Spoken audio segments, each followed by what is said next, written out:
to say good morning, greetings to everyone in the church. Amen. Also like to thank God for His everlasting love towards me when He's taken me out of. I always mention it because I don't take it for granted. I know who I was, and it's all through the grace of God. This morning that I can stand here in a house where I used to run away from. And today I'm standing and I'm ministering, and it's all glory to God. Amen. 2 Corinthians 5:17 says, therefore, if anyone is in Christ, is a new creature. And all the old is gone, and the new has come. Yeah. God comes to wash us whiter than snow. Amen. So He didn't come to condemn us, He came to wash us. Amen. Amen.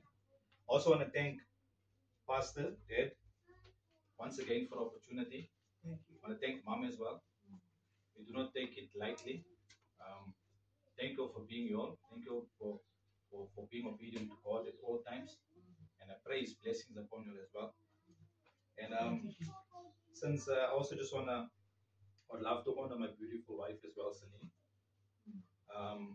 1 Peter 3:7-9 says, husbands to honor their wives with understanding, acknowledge them as equal partners to God's grace, and treating them with respect in Jesus' name. Let's also give that a round of applause.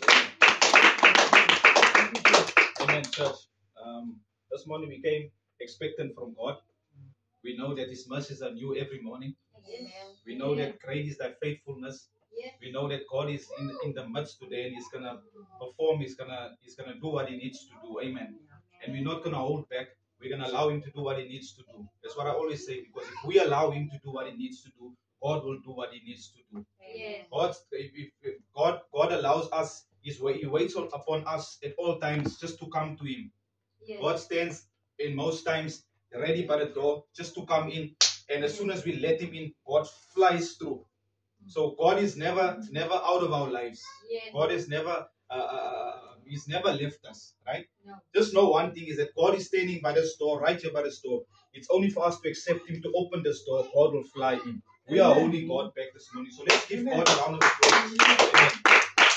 So this morning I've titled my message because I want us to understand certain things in life that could draw us closer to God. Because God has a lot of promises for us. Yes. God has a lot of things that He's kept for us in secret places. Even He says there's treasures in darkness as well, where there's in different places where God has gifts, has callings for us, has everything for us.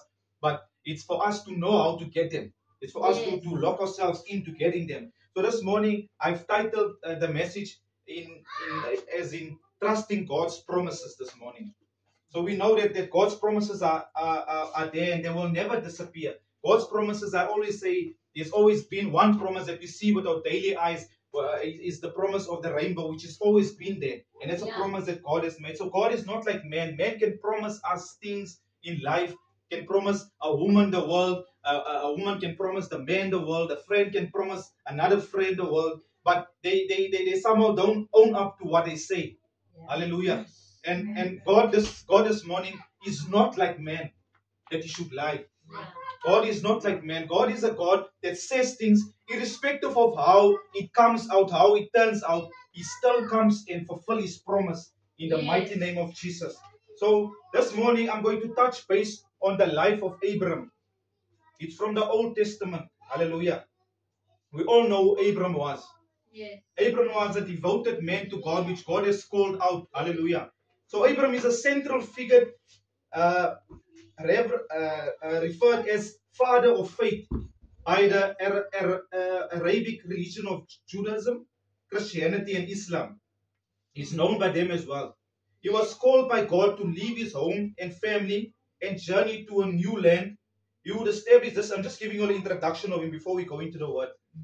So, to the journey a new land, he would establish a new nation. Abram is also considered a patriarch of the Israelite people, meaning a father of the Israelite people through his son Isaac, and a patriarch, a father to the Arab through his son Ishmael. Ishmael obviously was his other son, which is had through the servant and so forth. But God wanted him to somehow ignore that child. He gave him this. He wanted him to focus on the descendant of Isaac. Hallelujah. So because Isaac was the one to bring forth many nations also included in that. So God established a covenant with Abram, promising him the land of Canaan and numerous descendants, including the promise of a seed through whom all nations would be blessed. And that seed is Jesus Christ. Hallelujah. Now God has already spoken this thing. This was basically prophesied long time ago in the Old Testament. Amen. So let's turn our book to Genesis 22, verse 18. Genesis 22, verse 18. We're just going to read a little bit. We just want to understand what Abram has gone through. Remember, Abram, just to go, if you don't understand much about Abram also was God had a special love for Abram, and he's given Abram a lot of things in life. But he promised Abram that he's going to give him a nation that will be basically that will be blessed. You know. So Abram didn't understand that because he didn't catch what God was saying in the beginning, because he was also after wanting a son as well. And obviously Abram's wife also, it's important that we have one accord minds, especially with a wife and the husband as well, that they are in one accord, especially walking in the faith. Because his wife also at some stage in the Bible, also in Genesis, she also when she's supposed to tell him, hold on little, but let God do the work and so forth, she's also somehow given up and allowed and made and gave him over to Hagar, which is the servant of to make Ishmael. So this was basically also where a woman also comes in and should see the man's walk in faith. And also sometimes if he gets unidled, sometimes the car idles for too long and we do get impatient. But it's also important for a woman to stand as a pillar and say to him, that remember, trust who your God is. Remember, because sometimes you need that somebody. So she's allowed him to make this child out of wedlock with Ishmael and so forth, which is Ishmael, which wasn't much of a benefit to him. In Jesus' name. So we were looking at the story of Abram, verse 22, that says, sometime later, God tested Abram's faith. Abram called God. Yes, he replied. God replied, yeah, I am. Take your son, your only son, yes, Isaac, whom you love so much, and go to the land of Moriah. Go and sacrifice him as a burnt offering on one of the mountains which I will show you. The next morning, Abram got up early. Remember now, it's highlighting that next morning, Abram got up early. It's not saying that he was moaning, that he was saying anything else. He got up early. Take in mind, this was Abram's only son, the son which is fallen to the ground face first when God said to him that when his old age that he's going to give him this child. Remember also in Genesis, his wife at some stage, when the man came to the tent, his wife, when they spoke about this child, his wife overheard him and she laughed because she was of old age, and his wife somehow didn't believe. And the Lord said to her that why are you laughing and so forth. And she tried to deny, but God sees everything. So she didn't believe. It was just sometimes God does things for us in our down times that we won't believe. He comes through for us in a time that we don't understand. And God has blessed them with a son, but it was for them unbelievable. Because, Abram knew the capabilities of God, but Abram fell face first the time that God said to him at the age of, I think, 90, when God said to him he's going to bless him with a son. Amen. Which will be a blessing to nations. Not only a son, but a son that will be a blessing to the nation. So understand how much Abram loved. There's Dathan there, and I could put myself in the shoes also of having to basically sacrifice. Remember, in those days they used to sacrifice, but I want you to understand the trust in the sacrifice that Abram has made. Yeah. Hallelujah! Because those days giving up offerings was common and so forth, but your son was a bit out. So the next morning he saddled his donkeys and took two of his servants with him, along with his son Isaac. Then he chopped wood for fire for a burnt offering, and said, I'm just going to carry on. This is verse 3. I'm carrying on from verse 3. I'm going to read right through, okay, till verse 18. Okay, so verse 3. The next morning, Abram got up early. He saddled his donkey and took two of his servants with him, along with his son Isaac. Then he chopped wood for a fire. He chopped wood for a fire for a burnt offering, and set out for the place God had told him about. And in the third day of their journey, Abram looked up and saw the place in the distance. Stay here with the donkey, Abram told the servant. The boy and I will travel in a little further. We will worship there, and then we will come right back. He never told him what they're gonna go do there and so forth, because this was a secret that God has told him. It's not, he didn't want them to know, because they wouldn't understand this thing. So Abram placed the wood for burnt offering on Isaac's shoulders, while he himself carried the fire and the knife. And as the two of them walked on together, Isaac turned to Abram and said, Father. Yes, my son. This is in verse 7. He says, as the two of them walked on together, Isaac turned to Abram and said, Father. Yes, my son, Abram replied. We have the fire and the wood, the boy said. But where is the sheep for burnt offering? He's asking his father now, because his understanding of this thing is he's misunderstanding this whole thing now, because we're going up there, we're going to come down. Normally they go up with everything. But now, what is happening is that Abram entrusted God so much, because he knew that God said He's going to give him descendants, which is going to be given which is going to be a blessed nation. So he knows he's taking God back on his promises. So he knows that somehow, some way, that if God should take the son from me, God is going to take him, but God will bring him back, because God has promised me this son for me. So he won't allow me to kill this son. Hallelujah. So Abram placed the wood for burnt offering on Isaac's shoulders, while he himself carried the fire and the knife. As the two of them walked together, Isaac turned and then said to the father, So yes, my son, Abram replied, we have the fire and the wood, the boy said. But where is the sheep for the burnt offering? Wondering now. God will provide, he said. God will provide, trusting that God will provide. That God is not going to take me and really do this. God has something greater in store for me. He's not going to allow me to take my only son and destroy him or kill him. Hallelujah. He knew that there's a certain plan in his distress. He might have been stressed as well, but he trusted that God has something else in store for him. So God will provide a sheep for burnt offering, my son Abram answered. And they both walked together. When they arrived at the place where God had told him to go, Abram built an altar and arranged the wood on it. Then he tied his son Isaac and laid him on the altar on top of the wood. Picture your only son that you're laying, and you're still trusting God in that time to say, God, come through for me this time. I'm doing what you're saying. I'm obedient to your voice. I'm trusting you, Heavenly Father. But I know you got something else. As he's lifting the knife in that time, waiting for God to call him to say, Lord, do something about this. And he's still doing it. He's not saying, oh, Lord, I thought this was a joke, and he's giving up. He's still carrying on because he believes, he knows what God is doing. He trusts God's word. He trusts God's plan. He trusts what God says. Now in our daily life, sometimes we waver. Sometimes God says to us this morning, I was wrestling against something. And then I said to myself, go in your wallet, take your last money, put it in the offering. Doesn't matter. This thing of you not caring or thinking that we're thinking about tomorrow. Sometimes it is hard for tomorrow. But God says the reason why He blesses us and the reason why He comes through for us is because we need to trust Him in those situations, in those times where it is hard for you to take out even of that money or whatever you have that you're thinking this I'm holding on to. Give it to God. Trust God in those times. Hallelujah. So this man has done that in that time. When he arrived to the place, he got and told him to go. Abram built an altar and arranged the wood on it. Then he tied his son and laid him to the altar on top of the wood. And Abram picked up the knife to kill his son as a sacrifice. He trusted God still through this. And at the moment, the angels of the Lord called him from the heaven. Abram, Abram. Yes, he replied. I'm sure when he replied, he lifted his hands and said, yes, Lord. I knew that you have something in store for me. I knew, Lord, that I could trust you through this. And he says, yeah, I am.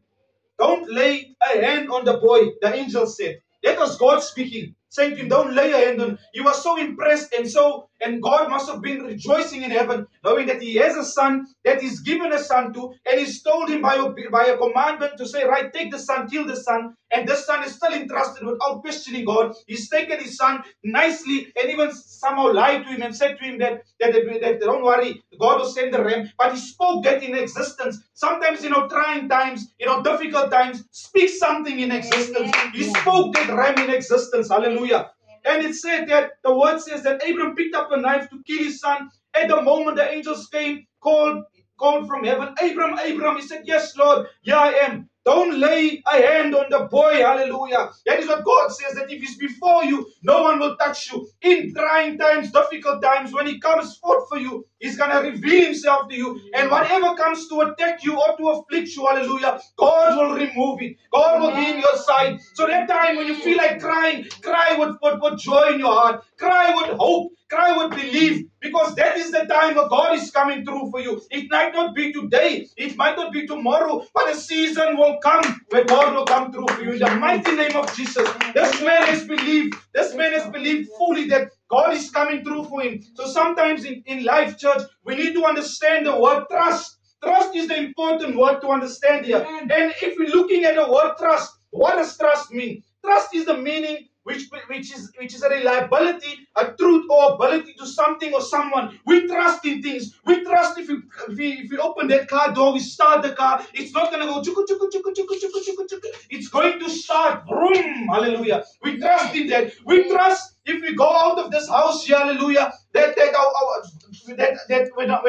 when for example, when we're waiting for transport to come, we trust that they're going to come. Hallelujah. We trust that our boss is going to say something good to us. We trust in the little things of this world. Hallelujah. But this morning, God is saying, put your hope and trust in me. Proverbs 3 verse 5 and 6 says that trust within the Lord with all your heart and lean not on your own understanding. For acknowledge thy ways, for the Heavenly Father will direct your path. Hallelujah. No longer should we trust on ourselves. We trust on our husbands. We trust on the church members. But God says this morning, they will disappoint you. Hallelujah. Put your trust, put your hope in me. Hallelujah.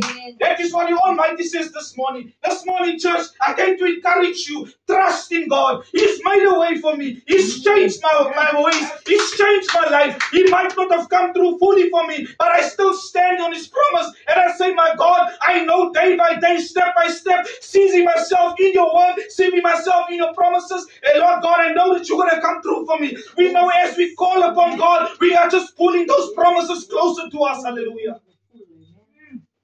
God will never leave us nor forsake us. God has always been on the throne. He's a mighty God. Hallelujah. He says, I am the great I am. He says, I am Jehovah Jireh. I am the God, my provider. Hallelujah. So let us stand firm this morning. Let us know that we are going through trials. We are going through tribulations. We feel like we want to be. We just want to give up in life. But this morning, I'm telling you, He's came through for me.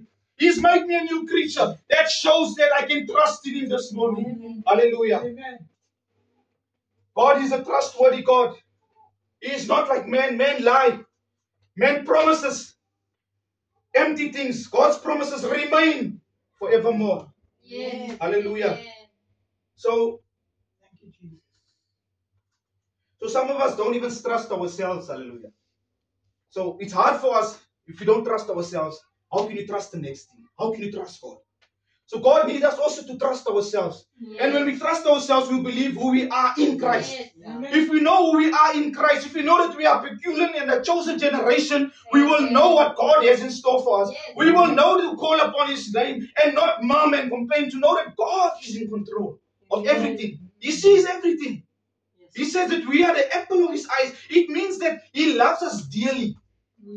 He loves us so much that 2,000 years afterwards, He came and gave His only begotten Son. Yes. The story here was just, He just wanted us to understand the picture. Because He knew His word will come out. He knew people will put it in two and say that God has stopped Abraham from killing his son. And 2,000 years, He sends His only begotten Son to die for us.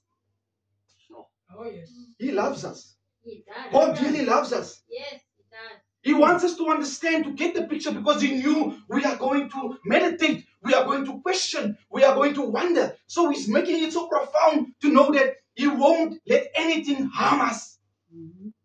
He's just wanting us to persevere. Persevere. Put on your safety belt and just go on the journey. When you go on the journey, He's not saying that. He's saying, equip me to be on the journey with you. Yeah. Yes. Equip me to be on the journey with me. Yes. Peter and them used to pray, devote themselves 1 hour in prayer every day. He says, make a devotion. He says, speak to me on regular times. Yes. On awkward times. When the weather is so, when you are in your blanket, get off that blanket. Come and make time for me that time. Yes. That is when you are trusting in Him. Because the process is in that time. Hallelujah. Yes. Read for me Exodus 15 verse 13 to 14, please, Ali. Exodus 13 verse 14. That is a prophecy that was made to Abram. Hallelujah. I think it was Genesis. Genesis 15 verse 13 to 14. Okay, it says, and he said unto Abraham, know of a surety that thy seed shall be a stranger in a land that is not theirs, and shall serve them, and they shall afflict them 400 years, and also that nation whom they shall serve will I judge, and afterward shall they come out with great substance. That is Israel. It's spoken already. That is a prophetic word that was spoken already to say this is what's going to happen in our daily lives. God already know what's going to happen. And I want you to read a process now, because that is God foretelling. But now we're going to go into the process now. Exodus is it 12:14? Read that for me. That is God's promise now, because He said that was going to happen, and it's happening now. So we're reading further now. Verse 40. So it's Exodus 12, verse 40. Now the sojourning of the children of Israel who dwelt in Egypt was 430 years. Amen. That is the process now. That is where they found themselves in now. Remember, Church of God, our Egypt is where Israel was in. Our Egypt is our daily walk in life. Our Egypt is the things that we find ourselves that's keeping us away from God. Our Egypt is things that we face daily in our lives, that we are finding ourselves in, where we feel discouraged, where we feel dismayed, where we feel that there's no hope. That is where Israel was in. But God saw already they're going in there. It's not like it was something new to Him. He told Abram already what's going to happen. And He promised Abram something which He never broken His promise. He said to him He's going to take them out. If you look in Psalms 105, 37 to 38. It says, He brought them forth also with silver and gold, and there was not one feeble person among their tribes. 38 says, Egypt was glad when they departed, for the fear of them fell upon them. The fear of Egypt, Israel was enslaved. Israel is our lives that is enslaved in where we find ourselves in. But you know what? God came through for them to take them out of Egypt. And Egypt, He made Egypt even scared. So our situations, He says that He's given us the authority to trample over scorpions and so forth. We are ahead of them.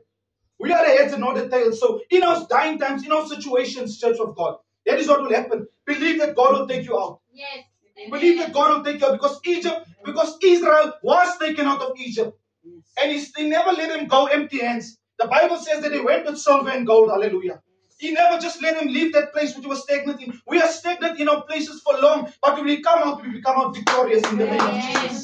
Hallelujah. All glory and honor belongs to God. All reverence to God. Hallelujah. He is the King of Kings. He is the Lord of Lords. He said when you give Him your all, He'll give you His best. Hallelujah. So let us give Him our best in praise. But the word says in Amos, in the book of Amos, they speak about praises that is as noise. Hallelujah. So when we give God praise, let it not be of noise to His ears, but let it be soothing to His ears. Hallelujah. Amen. Psalms 37 verse 4 says, delight yourselves also in the Lord, and He shall give you the desires of your heart. Hallelujah. Knowing God.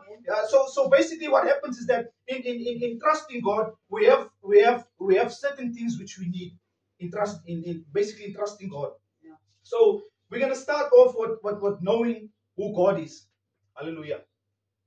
We need to know who God is. Yes. Number 2 is knowing God's heart and intentions for you.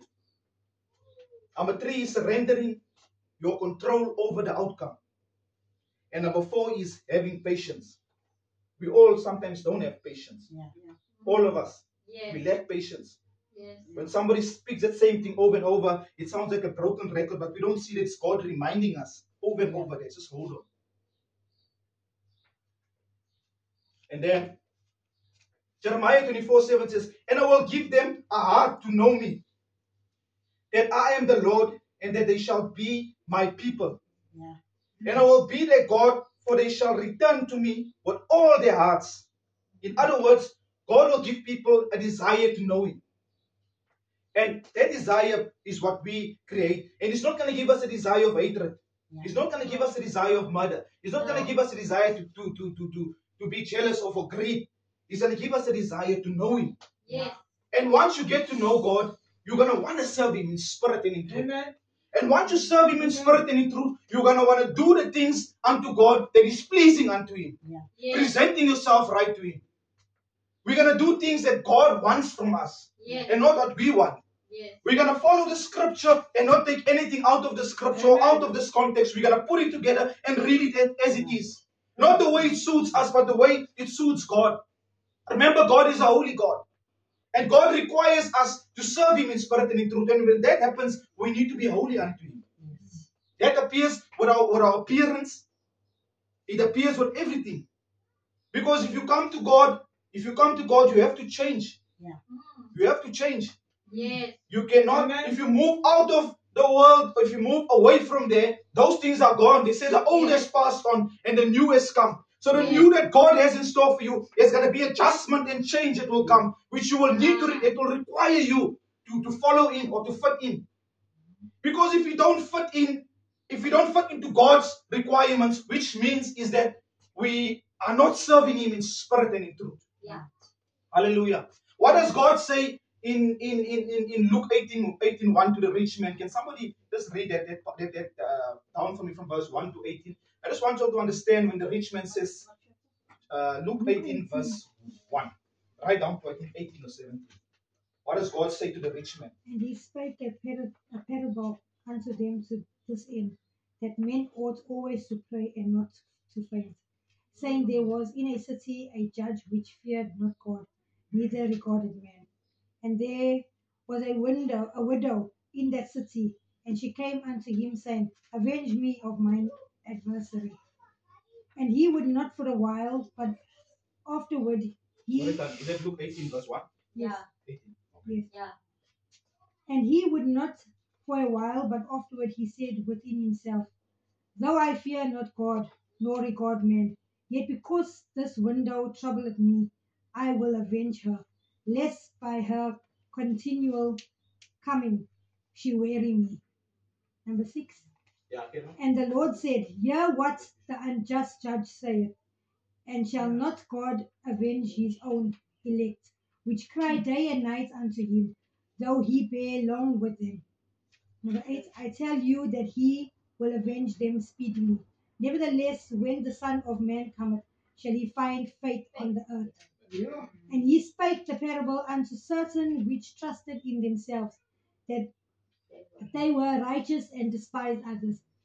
2 men went into the temple and prayed, the one a Pharisee and the other a publican. The Pharisee stood and prayed thus with himself, God, I thank thee that I am not as the other men, or extorters, unjust, adulterers, and even this publican.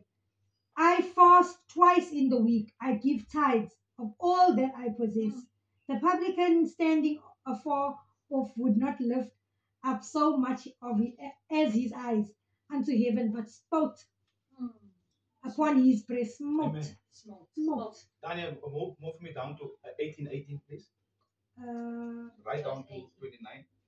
A certain ruler asked him, saying, God, master, what shall I do to inherit eternal life? Carry on. Oh, and Jesus said unto him, why callest thou me good? None is good, save one, that is God. Oh, 29. oh. Yeah. Thou knowest the commandments: do not commit adultery, do not kill, do not steal, do not bear false witness, honor thy father and thy mother. And he said, all these have I kept from my youth up.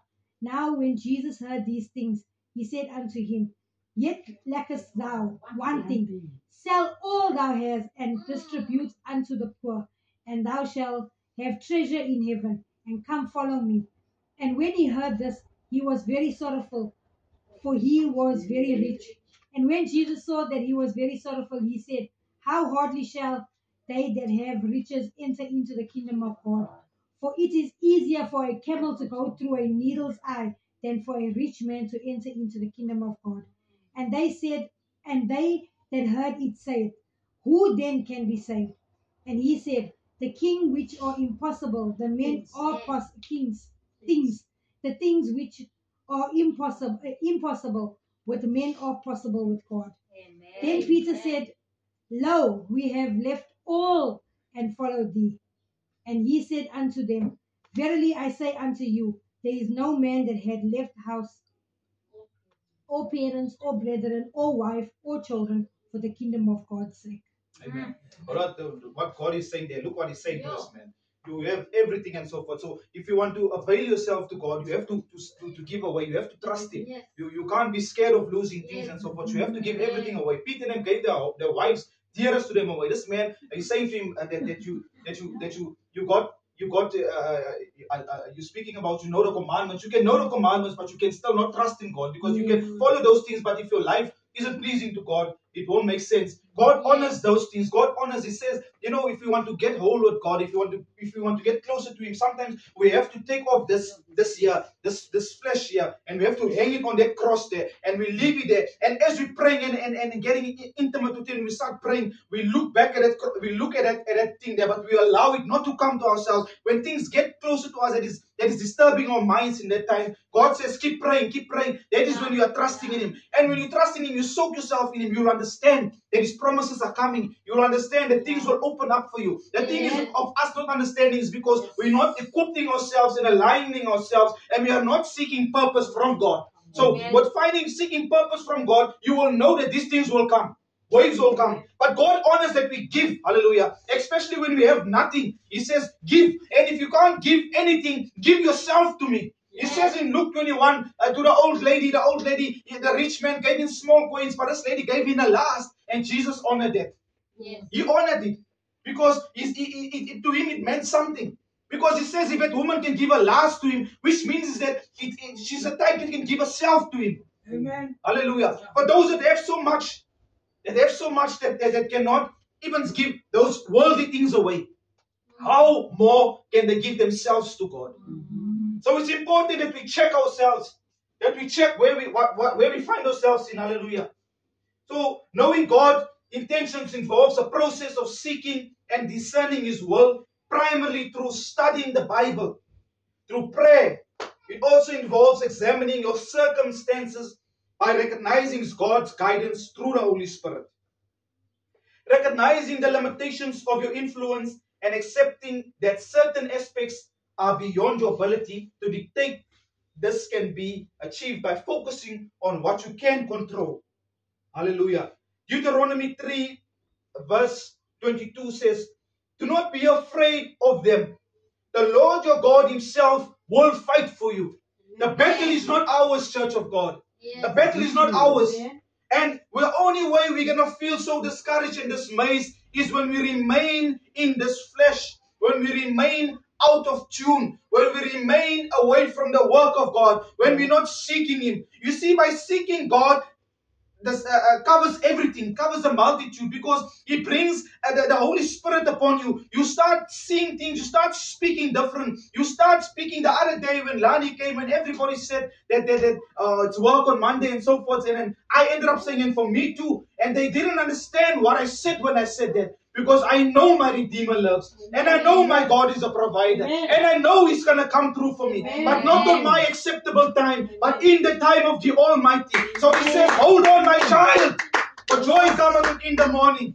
Hold on, my child. I'm going to come through for you in those circumstances. But it is for us to adjust ourselves in line, not just to wait for God and to say, Father, Father, Father, I'm waiting for you. When your parents go out here, you are waiting for them to bring you sweet, but you are not cleaning this house. Hallelujah. God is saying, clean yourself up so when I come back, I can give you the blessings with an open heart. Hallelujah. So let us prepare ourselves in our hearts. Let us prepare ourselves in our minds, not just waiting on Him all the time to say, Lord, come through, but we are sitting idle and we are not giving praise and thanks back to Him. Let us find Him in that time. Let us search Him in that time and allow Him to see what He does for us in the mighty name of Jesus.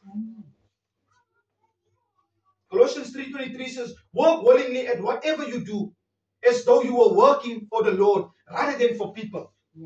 So in whatever you do, Church of God, God sees it. Yes. Don't worry what man sees. Yes. Don't worry what men say. Because all that they speak is not of God. In most cases. So don't worry what they say. The little thing you do, you don't have to come back and say, I've done that. God sees it. Yes. God sees it. Sometimes you're doing that in the time of wanting to trust God still. You are weak in your body. In that time, you're still doing something for the next. God sees it. Yes. And your reward becomes bigger. Your reward will become bigger. He says, because we need to understand one thing, is that we are not here to impress anybody. No. We are not here to worry about anybody. We are here to care for each other, love each other, yes. But I'm speaking about, we are not here to impress anybody. We are doing this only for the will of God. Whatever we do, let us do it. Let us ask God, will you impress in what I done? I ask him that. I ask him that, Lord, did I somehow do this thing to my heart? Like, what do I need still to do this thing better? You speak to him. God is our friend. Yeah. Yeah. He sticks closer than a brother. Yes.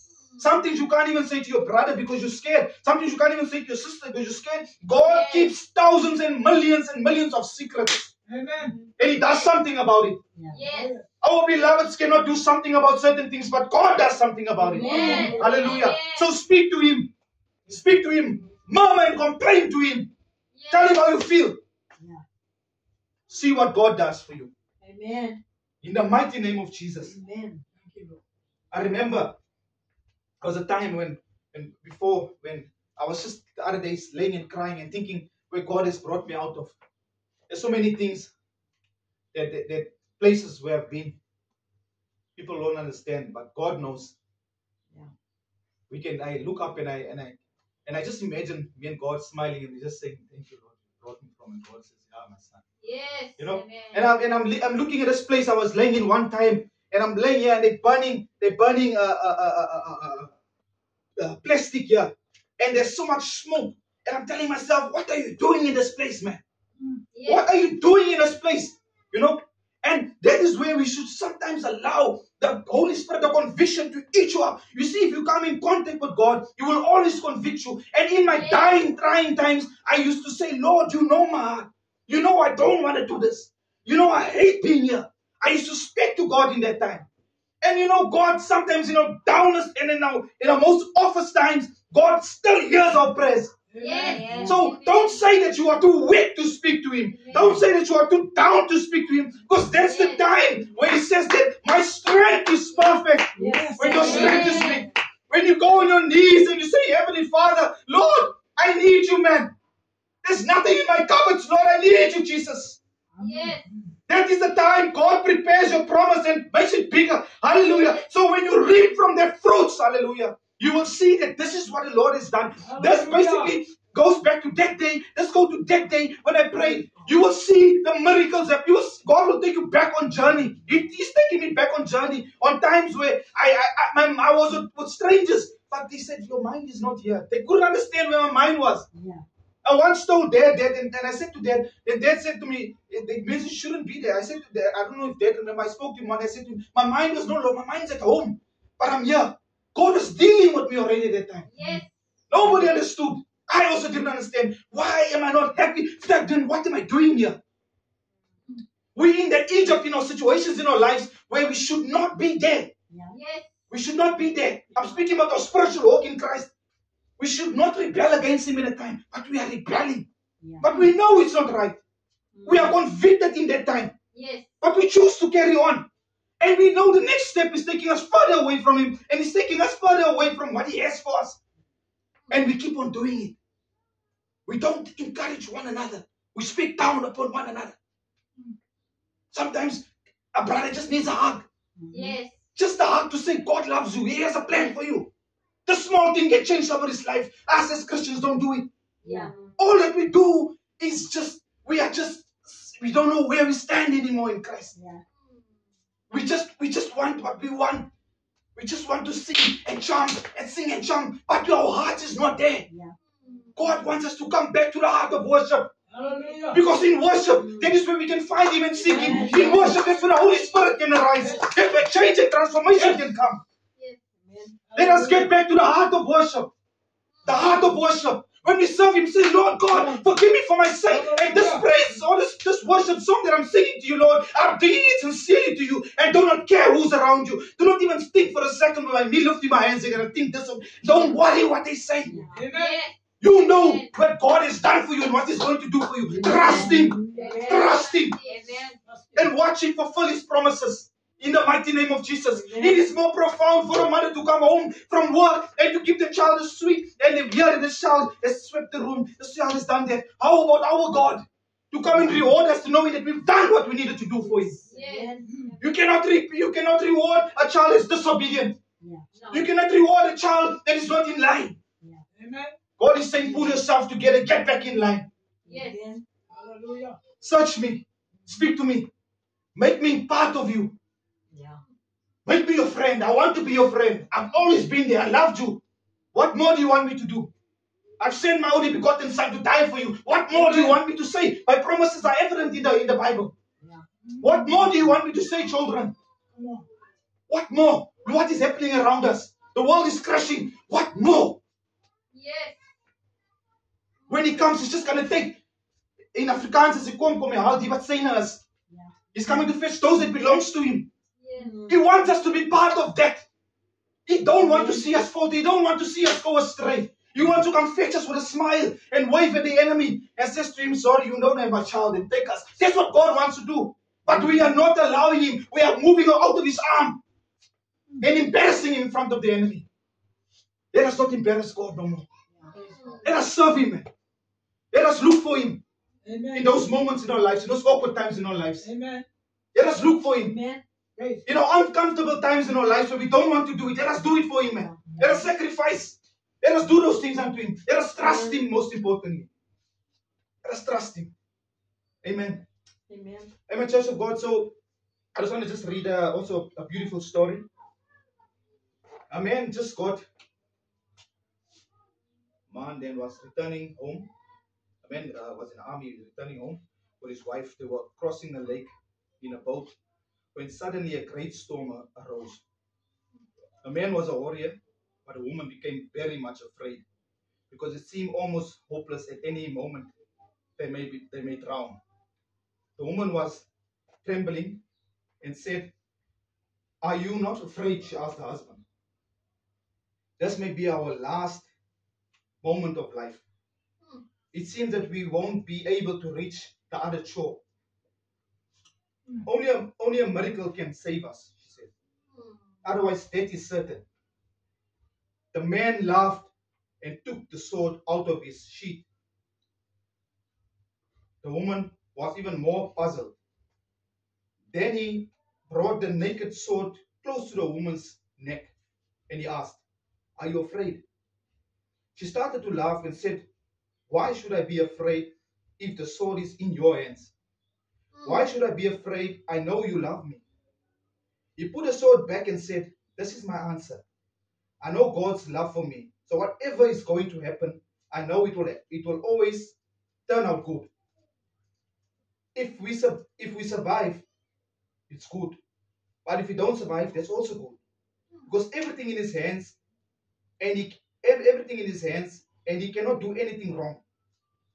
Christian life is not a bed full of roses. Therefore, there will be many problems in our faith. So we leave our trust in different hands at all times. We leave our trust in the driver that takes us to work. We leave our trust in so many things. Person driving, in a lot of things. But this morning, God is asking, Church of God, that we put our trust and our hope within Him, because He's gonna do something. He's busy doing something. Yes. First Peter 1:7 says, "Trust God during times of trouble. You will see wonders." Hebrews 2:18 says, "Don't worry about anything. Instead, pray about everything. Tell God what you need and thank Him for He has done. Then you will experience God's peace, will exceed anything we can understand. His peace will guard your heart and mind and your life as well, in Jesus' name." Philippians 4:6-7 says, "But blessed is the one who trusts in the Lord, whose confidence is in Him. They will be like a tree planted by the waters that sends out its roots by the streams. It does not fear when heat comes. Its leaves are always green. It has no worries in a year of drought and never fails to bear fruit." That is the word of God, Church of God. So, Church of God, we hear we always hear there's a new advert that comes out. I've heard how excited we get. We hear there's a new advert that comes out. You should try the new McDonald's. You should try the new pizza that's coming out now. Yeah. As advertisements that comes out that we look at, that we want to try. that we want to, it's like, I've tried it before you. But this morning, the voice of God says, Church of God, let us be excited to try Him this morning. Yes. As much as you want to try those things, let us try Him this morning. Yes.